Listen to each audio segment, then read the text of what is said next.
hari semakin jahat. Tetapi kami percaya Allah yang kami sembah adalah Allah yang tidak pernah tinggalkan kami. Roh Kudus, Engkau akan ambil alih ibadah ini. Berikan kami Tuhan sukacita, damai sejahtera. Berikan setiap benih firman Allah menjadi benih yang subur, yang terus bertumbuh dan berbuah Tuhan. Dan bisa dinikmati oleh banyak orang. Sehingga kami boleh masuk dalam penuaian-penuaian besar di tengah zaman akhir ini. Kami mengucap syukur karena kami percaya Allah kami adalah Allah yang luar biasa. Terima kasih Bapak, terima kasih. Tuhan lawat setiap anak-anak-Mu, hamba-hamba-Mu. Kami mau Tuhan setiap ibadah kami bukan menjadi yang biasa tetapi luar biasa. Bahkan kami percaya ada kesembuhan, ada mujizat terjadi. Terima kasih Tuhan, dalam nama Yesus kami berdoa dan kami mengucap syukur. Yang siap diberkati sama-sama katakan amin. Tepuk tangan buat Tuhan Yesus. Silakan duduk. Ya, shalom semuanya. Apa kabarnya? Yes, katakan kiri kanan, kita luar biasa. Mantap, haleluya. Puji Tuhan. Ya, saya bersyukur karena biasa sama suami. Jadi tadi naik Grab, saudara saya tuh 10:30 kurang 5 udah sampai di Jatinegara. Saya udah kasih tahu, tapi diajak puter-puter, ini gereja Bu. Ya tapi bukan ini gerejanya, Jatinegara banyak gereja, tapi bukan ini. Kok kayaknya dia yang lebih sotoy ya, lebih kepo daripada. Saya sampai bilang bukan ini, dibawa lagi mau. Oh tapi sekarang udah perbodan, sekarang harus muter Bu. Ya saya bilang ya udah terserahlah, saya bilang begitu. Terus begitu saya ditelepon, terus tuh kan Pak, saya diteleponin, Bapak sih puter-puter. Dia bilang, iya saya pikir di daerah sana Bu, ini juga ada. Iya saya tahu itu gereja Filemon, itu Philadelphia, sampai hafal saya saudara. Jadi saya bilang ampun itu tukang Grab ya. Tapi bersyukur saudara semua kita masih diberi kekuatan kesehatan bisa bertemu muka dengan muka. Ya itu adalah anugerah Tuhan, berkat Tuhan ya. Terlihat hari-hari ini semakin hari semakin begitu banyak yang dikatakan kesulitan, kesukaran. Ya, saudara mau punya apa? Saudara mau punya yang dikatakan beli rumah sakit pun teman saya itu adalah mampu karena dia adalah keluarga besar dari Astra Group. Saudara mau beli rumah sakit aja dia mampu, dia bisa. Tapi saudara mau tahu ya teman saya sahabat dari SMP saudara ya bersama dengan kakaknya adiknya satu keluarga 5 orang tidak tertolong di dalam satu yang dikatakan wadah daripada COVID ini. Bahkan waktu dia mau mengamuk saudara dengan rumah sakit, dia bilang rumah sakit juga gua beli bisa. Sekarang lu mau minta berapa? Ya asal lu kasih kamar gua. Tapi memang saat itu benar-benar tidak ada kamar untuk dia. Ya, jadi dia bilang begini, waktu ini detik-detik, jam 5 dia masih ada di parkiran rumah sakit Siloam, saudara. Jam 5 pagi, dia bilang San, dukung dalam doa, gua kayaknya udah gak kuat San. Ya udah anak gua suruh balik. Jadi dia balik saudara ke rumah, jam 8:15 dia tidak tertolong. Masuk jam 8:15, 1 jam lebih lah sekian berapa menit istrinya saudara. Dia harus pulang. Besoknya anaknya masuk kritis. Besoknya lagi ya yang paling besar. Satu keluarga 5 tidak tertolong saudara.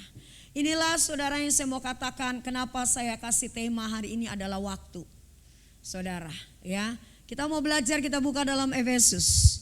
Karena memang ini tidak mudah dan tidak gampang untuk kita belajar di tengah-tengah zaman akhir ini untuk menghargai waktu yang dikatakan baik saudara.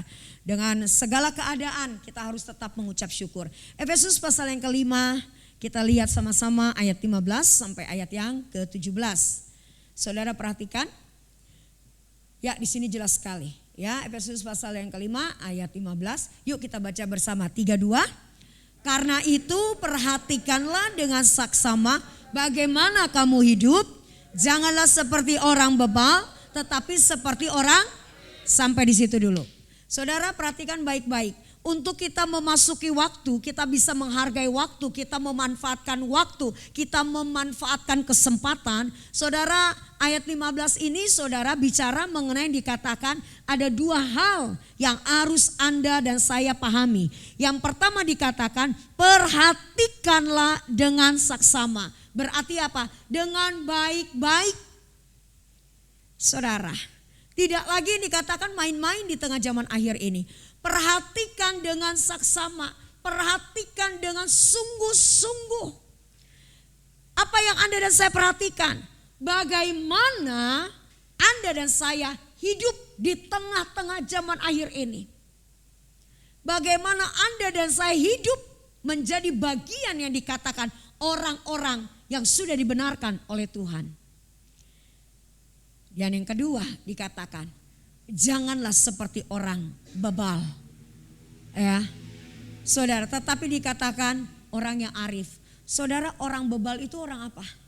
Ngeyel, sok tahu, sok pinter. Ya, kalau di sini ada pengerja, ya mungkin ditegur oleh Bapak Gembala. Ya, jangan suka ngeyel, jangan suka akhirnya mundur. Ya elah, ya baru begitu aja. Banyak sekali saudara. Tapi sepertinya di sini nggak ada yang suka ngambek-ngambek. Aminnya sebelah sini yang bisa. Ya, kebanyakan kita sok ini katakan baru sedikit ditegur aja ngambek. Ya, saudara, untuk zaman sekarang saya sih nggak tahu ya. Kalau saya sih keras. Saya percaya saudara. Ya, kalau kita mau dibentuk, kita harus yang dikatakan dievaluasi, dikoreksi, termasuk diri saya. Ya, nggak ada pengecualian, termasuk diri saya. Kita mau dikoreksi, kita mau dievaluasi untuk kita menjadi pribadi yang benar-benar punya integritas diri di tengah zaman akhir ini. Amin, saudara. Satu hal saya mau berikan kesaksian. Kenapa nggak ada yang kesaksian? Ya, saudara diberkati Tuhan. Masih makan? Bukankah itu berkat Tuhan? Kenapa takut kesaksian? Ayo amin. Ya kan? Nah, saya sama keluarga, saya punya anak 2, punya suami 1. Jangan suka dibalik-balik ya. Punya anak 2, punya suami 1. Terus saya punya pergumulan. Pergumulannya anak saya yang perempuan sekarang ini sebenarnya sih udah dari sebelum COVID ya. Dari sebelum COVID. Dia udah gak mau pelayanan. Udah gak mau melayani. Ya, dia itu sebenarnya ada di dalam tim PW, Praise and Worship. Anak saya yang perempuan ini suaranya tuh ya bisa dikatakan memang itu talenta dia. Dan dari 2 anak saya ini justru yang perempuan itu dibilang semua pada bilang udah deh copy pastenya Ibu Sandra banget gitu. Ya memang ya mungkin dia tuh lebih gampang kenal orang, mau sama siapa aja lah. Sama siapa, mau sama tukang beca, mau tukang pemulung, sama apa, pokoknya itu anak saya dari kecil seperti itu gitu. Jadi memang dia tuh kenal. Nah dari tim PW ini dia yang paling muda, paling kecil. Tapi terus terang, dia selalu yang dikatakan setiap habis latihan dari gereja teman, dia ngomel terus, bersungut-sungut. Ya, saya bilang kenapa sih Ci? Ya udahlah, saya bilang ya namanya mungkin beda-beda. Nggak bisa Mi, dia bilang begitu. Ini mah udah keterlaluan. Aku udah nunggu 1 jam loh Mi. Dia kerja, aku juga kerja. Capek Mi, dia bilang. Aku udah nunggu 1 jam di gereja mau latihan. Datang, udah telat. Enggak WA kek, kasih tahu kek, apa kek, dia bilang. Datang cengar-cengir tanpa dosa. Sekali, 2 kali. Dan itu dilakukan terus menerus. Dia bilang. Belum lagi kalau ditegur ya udah maunya sendiri. Main melodi paling kenceng sendiri. Kayaknya paling mau nonjol sendiri. Udah dikasih tahu ya tetap aja. Ya. Jadi itu seperti jamur yang merusak yang lain. Kata anak saya begitu. Terus saya bilang ya udah nanti juga kamu ngomong pelan-pelan lah. Kamu kan anak muda. Bisalah pasti diselesaikan. Akhirnya lama-lama saudara dia istilahnya udah angkat tangan. Dia bilang Mi udahlah daripada aku mungkin juga aku lebih baik keluar. Nah akhirnya dia keluar dan tidak mau pelayanan lagi. Itu yang pertama. Nah kita doalah bertiga nih saya anak saya yang cowok terus sama suami saya. Terus kita berdoa terus supaya dia kembali. Saudara terus dia bilang ya Lemi nanti tahun depan dengan adanya COVID ini ya Lemi nanti tahun depan aku mau kembali. Sekarang aku healing dulu dia bilang untuk pemulihan hati aku dia bilang supaya nanti aku pelayanan siap benar-benar. Dan saudara oke dong kita senang banget. Ini semalam saya baru pulang jam 11:30 malam. Saya bawa tim UMAS pergi saudara enggak banyak cuma 15 tim Umas kami, kita bawa saya bawa ke Semarang, ke Ungaran, saudara. Kita seperti kayak retreat tapi seperti gathering begitu.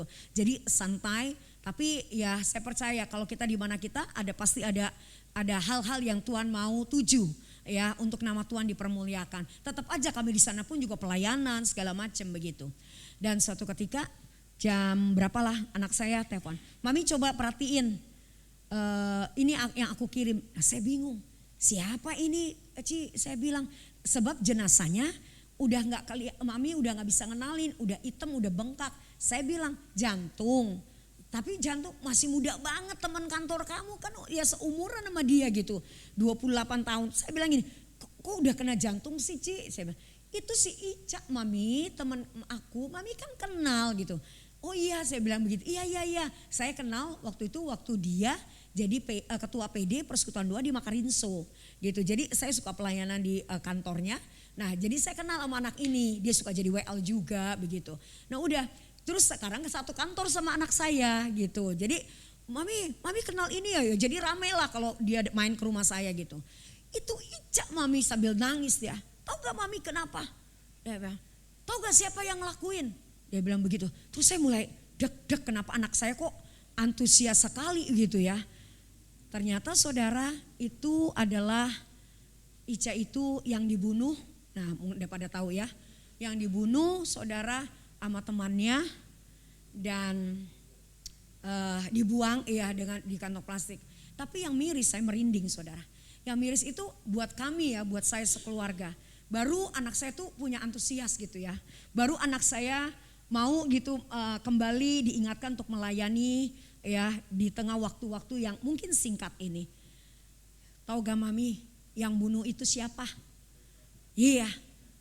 PDM Mami, PDM. Tuh PDM mana?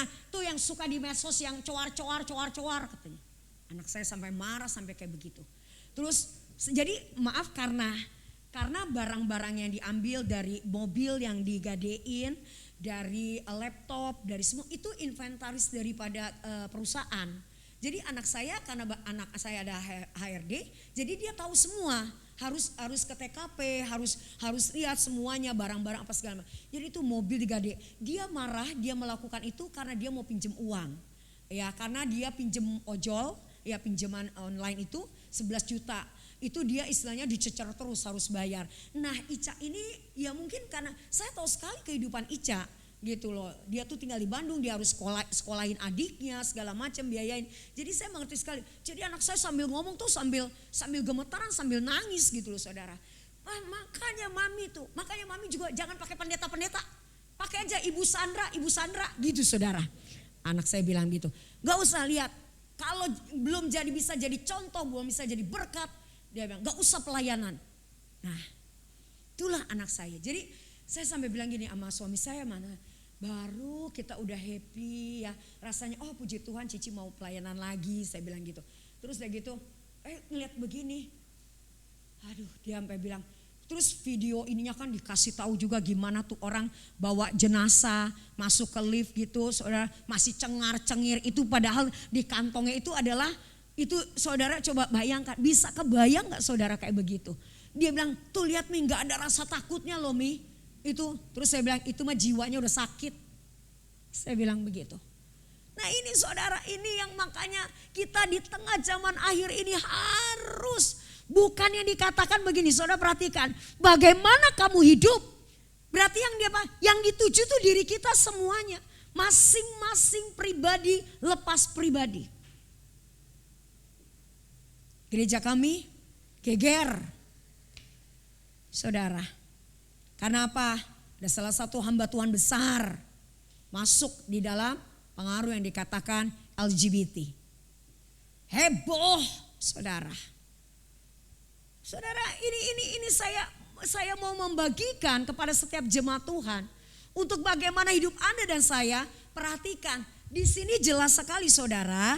Perhatikan, bebal itu saudara adalah bukan yang dikatakan orang yang nggak tahu apa-apa.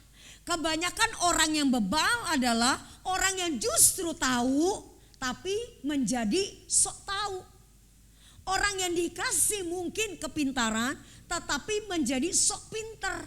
merasa lebih pintar, merasa lebih baik, merasa lebih kudus, merasa lebih suci, merasa paling yang dikatakan semua dia paling bisa.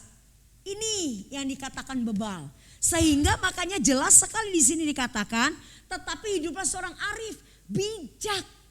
Saudara, bicara yang dikatakan bijak itu bukan harus dengan titel loh saudara. Amin. Tetapi apa? Satu karakter itu dibutuhkan. Makanya hari ini ayo kita mau sama-sama untuk bagaimana supaya Anda dan saya hidup dalam sebuah yang dikatakan kebenaran yang sesungguhnya. Anda dan saya di tengah zaman akhir ini, Pak Jokowi mengatakan tahun ini adalah tahun sulit. Tahun depan adalah tahun gelap. Pak Jokowi bicara sampai saudara dikatakan apa? Semua waktu pidatonya Pak Jokowi, dia begitu tegas, dia begitu yang dikatakan sangat-sangat memberikan satu yang dikatakan kedisiplinan untuk ini gak main-main loh. Gue ngomong kayak gini, ini gak main-main, begitu loh istilahnya. Dia bilang apa? Undangan dari negara-negara begitu banyak datang kepada saya. Tetapi saya sangat selektif mana yang saya perlu, mana yang gak perlu. Mana yang cuma ngabisin uang negara. Dia bilang, mana yang menguntungkan uang negara. Sebenarnya saya mau mengambil apa yang dikatakan dari Pak Jokowi. Ini adalah untuk kita juga. Ayat 16 bicara begini. Dan pergunakanlah waktu yang ada karena hari-hari ini adalah jahat. Bagaimana supaya Anda dikatakan saudara ayat yang ke-15 tadi saudara jelas perhatikan dengan baik-baik bagaimana engkau dan saya hidup. Ya. Perhatikan dengan sungguh-sungguh, perhatikan dengan saksama bagaimana engkau dan saya hidup. Supaya kita saudara tidak ya seenak-enaknya di tengah zaman akhir ini. Waktu saya pergi ke Semarang, memang saya lihat ada jadwal pelayanan dari jemaat kami minta diberkati rumahnya. Saudara perhatikan nih, kadang-kadang kita pun sering seperti itu. Dia bilang begini, rumah saya itu Pak Sandi kayak neraka. Saya sama istri saya ribut terus. Enggak istilahnya enggak ada kata damai. Yang ada istri saya sampai selalu setiap hari saya bisa hitung cerai. Kepengennya seperti itu aja. Dan suami saya tahu istrinya, saya tahu suaminya juga. Terus Pak Sandi cerita sama saya, "Mih, luar biasa loh, kamu harus mentoring istrinya. Nanti saya mentoring suaminya." Kenapa? Tadi dia kesaksian. Tahu gak kamu kesaksiannya apa? Kamu pasti gak nyangka, kata suami saya. Dia bilang begini, saya sudah gak tahan Bapak Ibu ya. Ini dia undang persekutuan doa karena anniversary pernikahannya. Dia bilang begini, saya sudah gak tahan. Suatu ketika saya sudah habis akal saya. Dia bilang apa? Lu ngomong lagi, lu berontak lagi, lu bilang cerai lagi, langsung gua tikam. Saya mau bunuh saja supaya ini bisa selesai. Saya mau bunuh istri saya, setelah itu saya bunuh diri sehingga saya bebas dari tahanan. Itu dia ceritakan, saudara. Kamu tahu? Ada yang itu silakan dek. Ayo sini. Terus ada yang bilang begini ya. Kenapa dia bilang begitu? Ya. Kenapa sampai dikatakan saudara dia sampai seperti itu? Udah habis akal. Udah gak tahu harus bagaimana lagi. Ya. Nah inilah. Mari kita mau belajar. Makanya jelas sekali saudara. Di tengah-tengah zaman ini iblis senantiasa ingin memecah belakan. Iblis senantiasa dikatakan apa? Mengambil alih sukacita daripada setiap anak-anak Tuhan. Anda bersyukur loh. Di sini ada Anda. Saya selalu bilang, saya gak mau tahu saya melayani di gereja mungkin yang 20 orang, yang 15 orang, yang 10 orang, yang 100 orang, yang 200, mau 1000 orang. Saya bilang tetap yang saya mau Anda yang hari ini datang, Anda yang hari ini dengar firman Tuhan, mari kita mau sama-sama belajar memiliki sesuatu apa yang menjadi pesan Tuhan hari ini. Mempergunakan waktu dengan baik. Hidup bukan menjadi orang-orang yang bebal. Supaya apa? Nah ini titik poin menjadi goalnya kita. Supaya kita melakukan kehendak Tuhan di akhir zaman. Amin. Ini saudara. Saudara bisa melihat penyakit yang berbagai macam. Jemaat kami sehatnya bukan main, gak ada penyakit A, gak ada penyakit, bebas semua, asam urat gak ada, gula gak ada, darah tinggi gak ada, jantung gak ada. Tiba-tiba cuman jatuh, katanya lemes untuk bangkit lagi. Ya, hari Rabu minggu lalu saya besuk, saya nangis loh saudara, sampai saya nangis lihat keadaan dia. Saya nggak nyangka, dia bilang, Bu Sandra, saya rindu doa sama Bu Sandra bareng-bareng, tapi saya takut ngerepotin. Dia bilang, saudara lemes, kakinya itu sekarang udah kecil. Tadinya udah waktu kami mungkin dari bulan-bulan lalu itu udah masih bisa duduk, Sekarang udah nggak bisa duduk, celentang. Terus dia bilang, lihat deh Bu Sandra, buka deh kaki saya, udah yang satu kecil, yang satu besar, udah nggak bener ya. Tapi tidak didapatkan apapun. Dokter bilang, dokter jaga bingung, dia udah periksa sini, udah periksa sana, pindah rumah sakit ini, pindah rumah sakit, nggak tahu apa penyebabnya. Saudara perhatikan baik-baik dalam setiap langkah kehidupan pribadi kita. Kita nggak tahu ke depannya kita bagaimana. Tetapi yang Tuhan mau saat ini, pergunakanlah kesempatan waktu yang masih Tuhan percayakan dalam setiap kehidupan Anda dan saya. Tidak main-main, tidak kompromi dengan dosa. Tidak kompromi dengan kebiasaan-kebiasaan yang buruk. Justru kita harus tinggalkan, masuk dalam pertobatan yang sungguh-sungguh. Kemarin saya sengaja bawa ibu-ibu, oma-oma, umas. Ya, biasanya kan kalau tambah usia suka tambah kayak anak kecil lagi. Ya ngambekan lah, ya kan. Maunya istilahnya maunya dia, kadang-kadang begitu. Jadi saya suka seperti itu. Akhirnya saya bawa saudara makanan yang saya ajak makan soto yang harganya cuma 12.000. Sampai dia tuh sampai habis kering saudara. Mereka bilang, Bu Sandra enak banget. Nah 12.000 aja sampai oma bilang enak. Saya bilang begitu. Berarti apa? Karena hati oma dalam keadaan sukacita. Jadi mau makan apapun, cuma dikatakan nasi sama kuah, soto, terus cuma ciwir-ciwiran dikit ayam, oma udah bilang enak. Anak oma sediakan makanan yang baik, oma gak pernah bilang enak. Itu lagi, bosen gua. Dikasihnya kayak begitu lagi. Dia langsung, bener ya Bu Sandra, hati yang gembira obat ya Bu.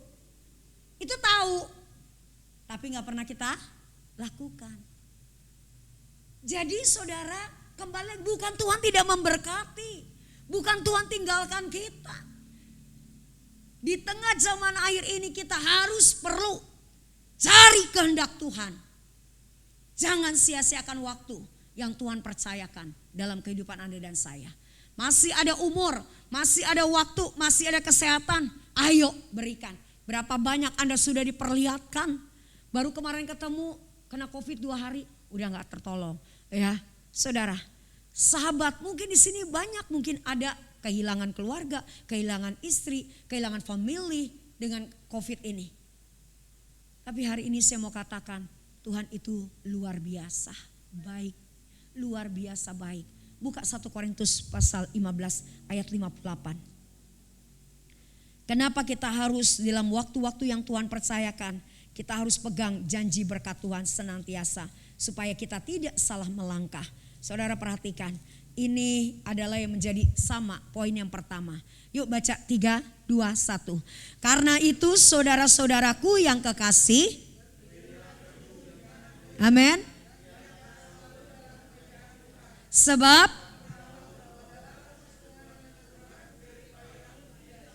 amin. Bagaimana supaya dengan waktu yang singkat kita berhikmat, kita arif adanya, melakukan tindakan tidak bebal, tidak menjadi bodoh, Tuhan katakan. Saudara, ini jelas sekali. Ya, poin yang pertama saudara, tidak akan pernah sia-sia apa yang Anda dan saya kerjakan. semua itu diperlihatkan oleh Tuhan. Tuhan itu bertanggung jawab. Makanya saya selalu begitu loh saudara. Mungkin di sini ada yang sudah usia juga. Jangan pernah mengeluh ya. Mengucap syukurlah senantiasa dalam setiap keadaan kita. Ya, banyak kalau saya mau saksikan banyak sekali. Satu ketika pas ya saya pernah saksikan juga waktu kita masih belum onsite ya. Gereja di tempat ini belum onsite, masih online. Saya sudah ada berapa saya saksikan tapi mungkin belum secara jelas. Dalam masa Covid itu suami saya kan kena serangan jantung yang kedua. Saya harus yang dikatakan membayar bill yang totali yang harus saya bayar itu hampir 300 juta. 296 juta. 296 juta.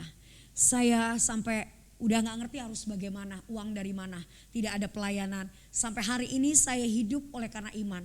Hidup saya seperti Paulus, karena itu memang tujuan hidup kita.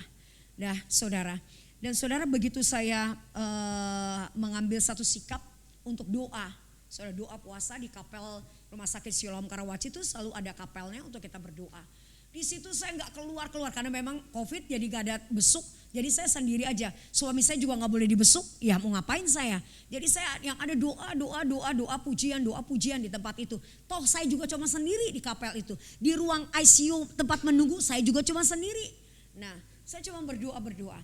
Dan saudara mau tahu pada saat itu, handphone saya udah deret. Terus saya angkat dari admin, Bu ini gimana? Billnya udah tambah terus. Ibu harus bayar. Paling enggak ibu harus bayar yang bisa ibu bayar dulu ya supaya ini enggak terlalu berat, dia bilang begitu. Oh iya oke, terima kasih. Saya padahal oke-nya saya enggak tahu harus bayar pakai apa. Dan saudara pada saat itu saya menangis di bawah kaki Tuhan. Saya bilang Tuhan apa dan bagaimana yang saya harus kerjakan. Saudara mau tahu Tuhan itu luar biasa. Lakukanlah pekerjaan Tuhan itu dengan baik. Di sini saudara perhatikan. Sebab kamu tahu, sebab Anda dan saya tahu, semua apa yang kita kerjakan, apa yang kita lakukan di tengah-tengah waktu yang mungkin simple, ya. Tuhan itu saudara tidak akan pernah membiarkan berlalu begitu saja. Semua itu diperhitungkan. Waktu saya lagi berlutut, saya menangis di bawah kaki Tuhan. Apalagi maaf ya dalam keadaan COVID itu saya juga istilahnya apalagi mandi di rumah sakit kan aduh rasanya kayaknya malas lah. Sampai kadang-kadang 2 hari saya baru mandi kalau udah pulang ke rumah. Terus seperti itulah. Dan saudara mau tahu saya nangis dan Tuhan gak kasih apa-apa. Gak kasih jawaban langsung duit jatuh berat dari surga. Atau mungkin dari atas, enggak. Tapi Tuhan bilang begini, tenang jangan khawatir. Saya bingung, saya balikin lagi. Bagaimana tidak khawatir Tuhan? Saya langsung bilang, ini Tuhan lihat sendiri handphone saya, WA yang bagian admin itu minta supaya saya membereskan. Saya kasih sama Tuhan, ngomong aja sama Tuhan. Ini Tuhan, bagaimana saya tidak khawatir? Saya masih manusia, saya juga banyak kekurangan, saya kasih. Saudara, seperti saya dibuat diam, seperti mulut saya dikunci sama Tuhan. Tapi Tuhan buat saya tercengang. Tuhan kasih saya seperti layar. Saya langsung bingung, layar. Ternyata layar itu seperti video Tuhan kirimkan. Kamu ingat apa yang kamu sudah lakukan? Dan saya di situ diingatkan seperti apa? Waktu saya gendong anak-anak pohon. Waktu saya pelayanan di Nabire, di Papua, di Jayapura, saudara. Waktu saya pelayanan dan waktu saya lagi melayani begini saudara ya. Dalam satu KKR itu di daerah Nusa Kambangan. Itu gereja itu lagi direnovasi, memang itu di desa gitu saudara. Dan tiba-tiba ada orang teriak-teriak. Hei keluar gitu saudara. Nah suami saya yang khotbah, saya selalu begitu, saya paling belakang duduknya. Jadi saya keluarlah, Pak kita lagi ibadah, ada apa ya Pak? Saya bilang gitu. Terus dia, itu gimana sih? Dia bilang gereja tapi gak mau bayar utang. Terus saya bilang utang apa ya gereja? Terus ini dari material, nih bon-bonnya. Jadi itu gereja belum bayar material di mana dia renov. Padahal itu sebenarnya saudara maaf ya, itu keramiknya juga keramik bekas-bekas. keramik yang udah pecah-pecahan, yang ya BS yang lebih murah lah. Itu dipakai seperti itu. Saya nggak punya apa-apa saat itu, saya nggak ada uang kas memang. Saudara, oh oke, gini ya Pak, ini nomor telepon saya bilang. Bapak kalau ada apa-apa coba telepon ke saya. Saya nggak berani. Saya lepas ceret kalung saya lepas cincin kawin saya, cetret saya lepas. Saya bilang, Pak, ini Bapak pegang, kalau ini masih kurang, Bapak telepon. Ini nomor telepon suami saya, ini telepon saya. Udah ya Pak, kami lagi ibadah, ya. Kalau besok kurang, Bapak langsung telepon, kasih tahu saya.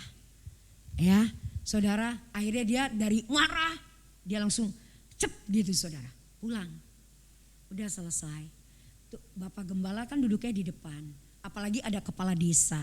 Duduk nemenin ada kepala desa, suami saya di tengah, makanya saya duduk paling belakang. Udah selesai, terus saya baru bilang, ya Pak Yohanes, gembalanya namanya Pak Yohanes itu tadi gini-gini, tapi gak apa-apa Pak, gak apa-apa, saya sudah gini. Aduh dia nangis, Bu, iya Bu, memang kami belum bisa bayar, tapi kan saya bisa minta waktu. Gak apa-apa, udah kami sudah, saya bilang saya sudah beriman, saya akan yang melanjutkan untuk renov gereja ini. Aduh saudara, gerejanya juga gak gede kok, namanya di desa, terus gak pakai yang macem-macem juga, AC juga gak pakai, cuma pakai jendela yang terbuka begitu, ya kan?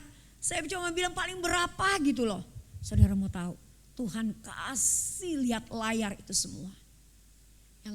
Yang lebih saya lagi sedih, saudara, waktu Tuhan bisa tahu loh. Saya bingung di layar itu Tuhan kasih apa? Saya itu ada pelayanan di daerah Alor. Alor itu saudara masuk di dalam pelayanan kepedesaan, itu dari Alor kita harus naik perahu nelayan. Itu saudara, itu cukup jauh sekali saudara, cukup jauh sekali. Dan itu desanya itu semua satu desa itu orang Kristen memang. Tapi maaf, mereka masih miara opo-opo dan sebagainya. Jadi pada saat itu saudara, saya tuh semua pada bilang hati-hati ya, itu memang susah banget. Ke tempat itu nggak ada yang nama pakai motor, pakai mobil, nggak ada kendaraan. Jadi harus pakai kaki. Nah, dan maaf sekali, mandinya, tidurnya pun sangat kotor. Dan saudara mau tahu, saya juga kaget. Wah, sepertinya tuh Tuhan tahu. Pada saat saya ketakutan begitu saudara, saya mau masuk ke kamar mandi ya, itu semua itu ada. Saya dikerubutin sama babi-babi hutan. Saudara bisa kebayang saya takutnya, apalagi ngeliat congornya begitu saudara yang udah mau menerkam saya. Saya langsung suami saya pikir saya kenapa begitu jatuh gitu. Itu juga bukan kamar mandi saudara, semua pakai jerami begitu, pakai jerami seperti itu. Jadi itu saya masuk ke dalam. Jadi suami saya, dipikir ada ular. Kenapa ada ular? Enggak, ini tolong babi.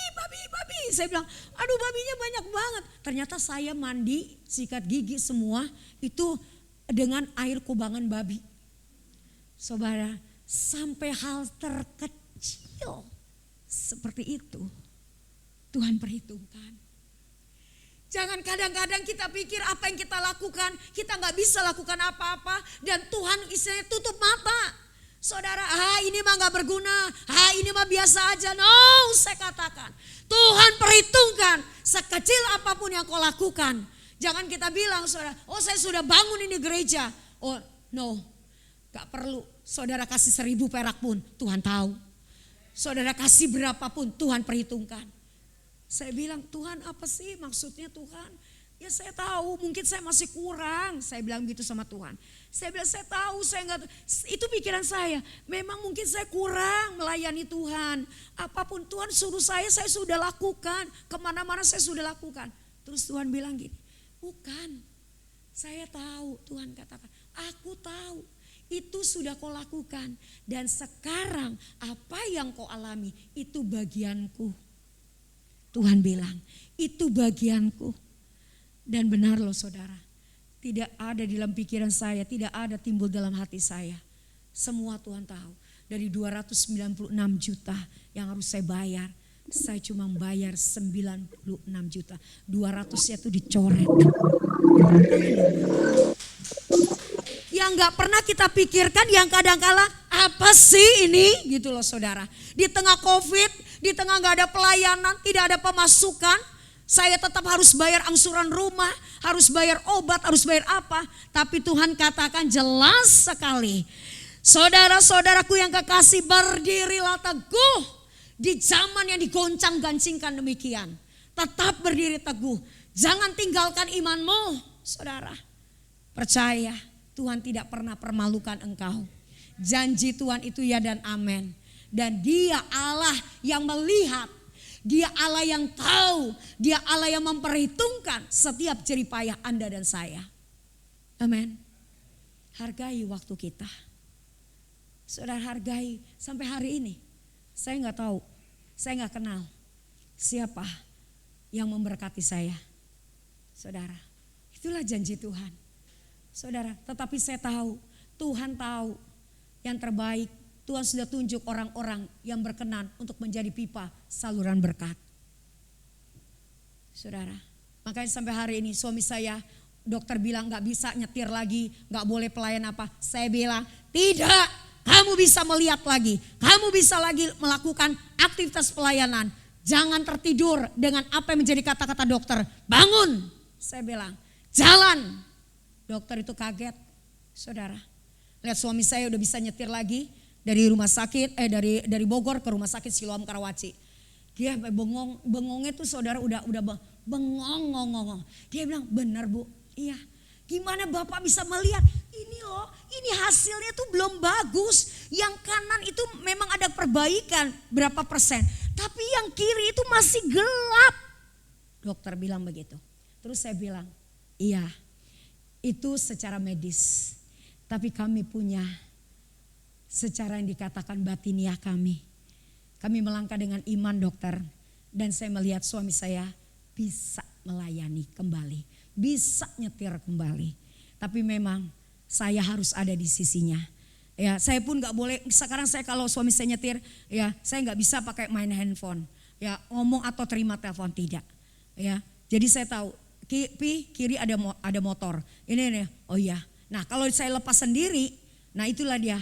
Kadang-kadang ntar dia nabrak lah, entar trotoar, entar apa ada aja. Jadi memang sebelah kirinya ini saudara yang gelap. Ya karena struknya struk mata. Ya saudara, inilah Tuhan kita saudara. Kalau ada itu semua mungkin pendoa-pendoa kami, pelayan jemaat kami, semua kadang-kadang tergeleng-geleng. Karena dia lihat sendiri bagaimana suami saya.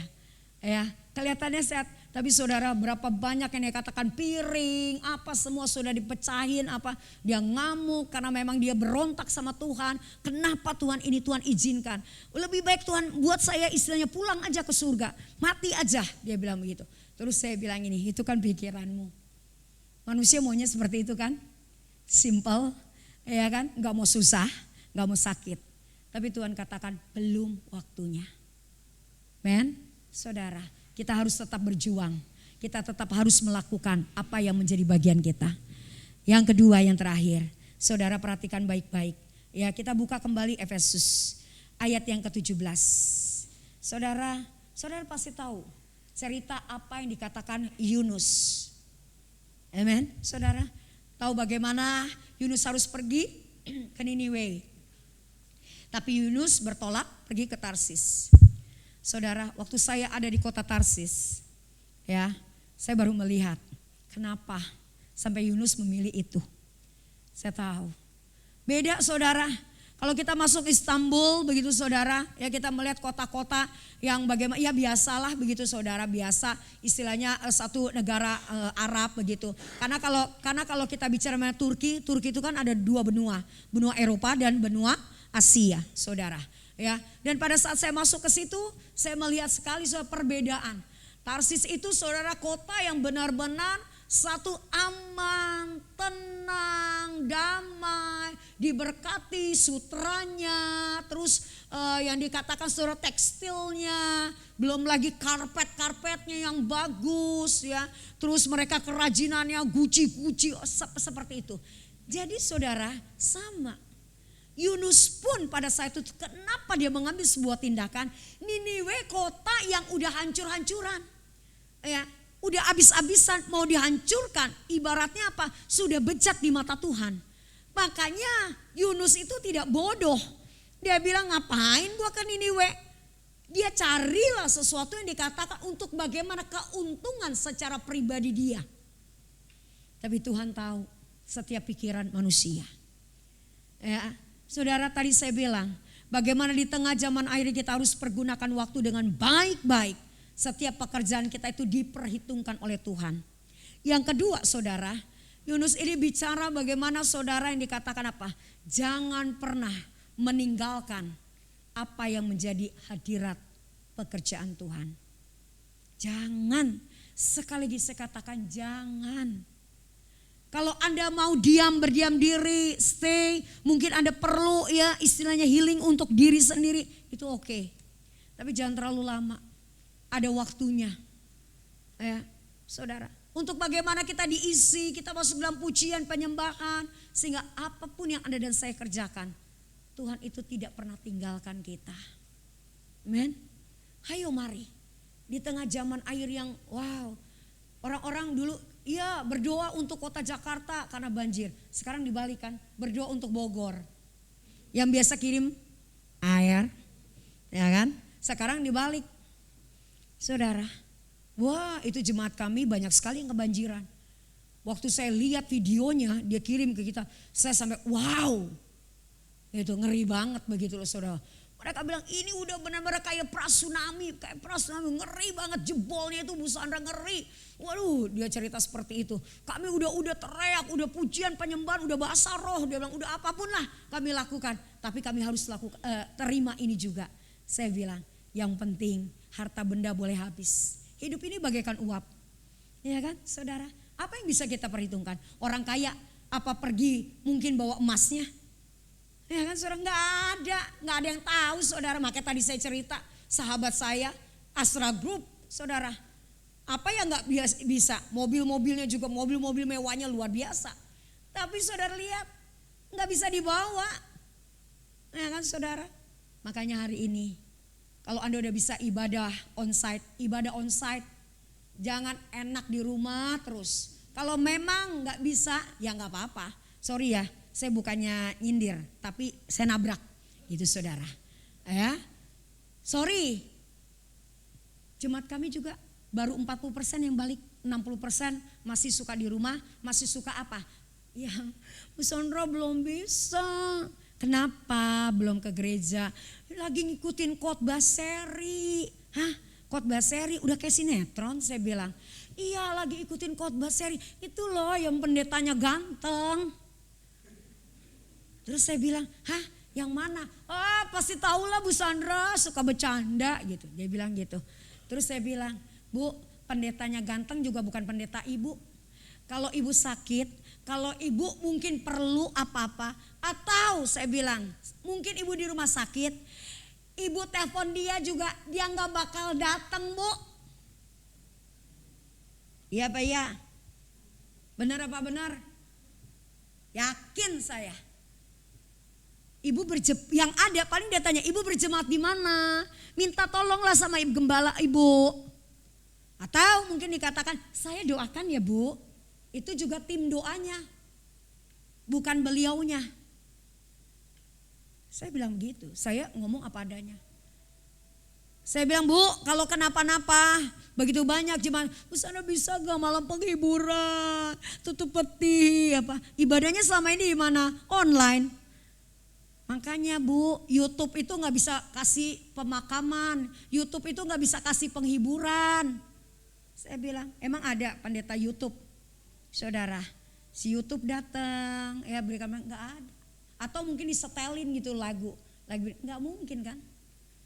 Tetap gembala Anda yang menjadi tugas, gembala Anda yang memperhatikan domba-dombanya, back to basic, balik kembali, amin.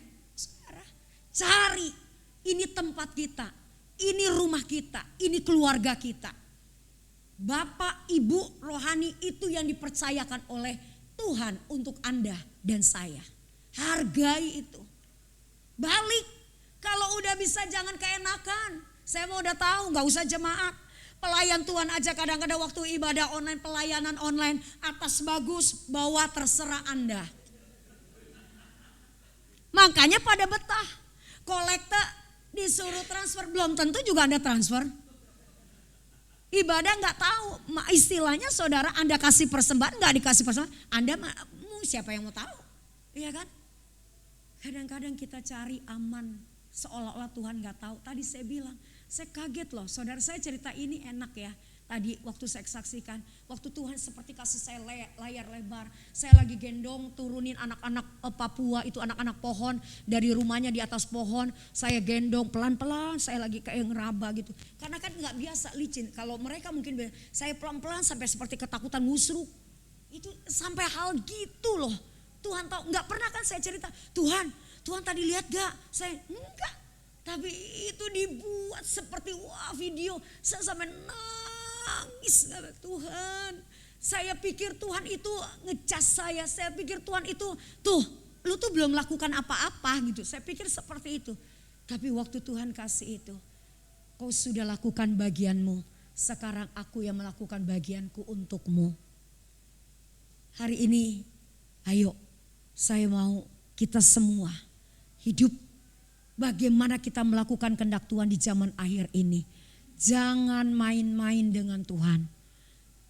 Jangan malas-malesan. Apalagi di sini ada anak muda, berikan yang terbaik, berikan yang terbaik. Lihat sekarang yang meninggal itu saudara, umur yang banyaknya 26, 28, 30, 40, udah stroke, udah jantung 40 tahun. Saudara, waktu itu tidak pernah memilih siapa Anda, usia Anda. Tidak pernah memilih. Karena waktu itu adalah milik Tuhan. Amin. Dan waktu itu tidak bisa kita bilang stop atau mundur kembali. No. Karena itu semua keputusan Tuhan.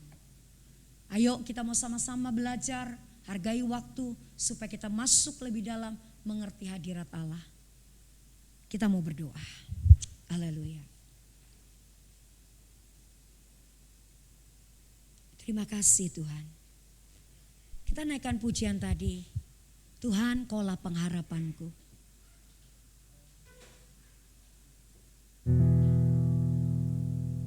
Gak perlu lihat kiri, gak perlu lihat kanan. Kalau engkau mau angkat tangan di hadapan Tuhan. Kalau engkau mau teriak di hadapan Tuhan, ini rumahmu, ini bukan rumah orang lain, ini rumahmu. Sekali lagi saya katakan, ini bagianmu, bagaimana kau mau ekspresikan cintamu kepada Tuhan. Kau melakukan semuanya untuk Tuhan, bukan untuk manusia.